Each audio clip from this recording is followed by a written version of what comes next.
Section 5. The quotations we studied in the last two sections give us insight into some of the characteristics that youth should possess.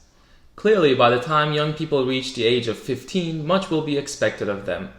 Indeed, we know that the writings refer to the age of 15 as the beginning of maturity. It is at this age that Baha'i laws, such as those related to prayer and fasting, become binding on the individual.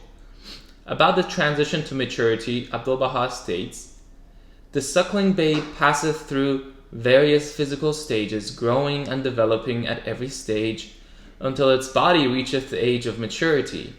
Having arrived at this stage, it acquireth the capacity to manifest spiritual and intellectual perfections. The lights of comprehension, intelligence, and knowledge become perceptible in it, and the powers of its soul unfold." 1.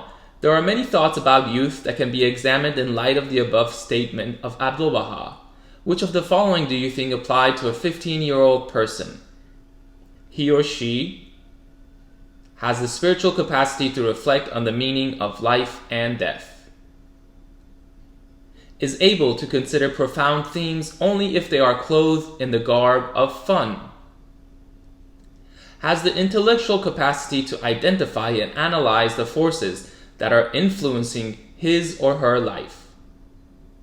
Has the capacity to carry out tasks diligently. Has the spiritual capacity to overcome difficult challenges.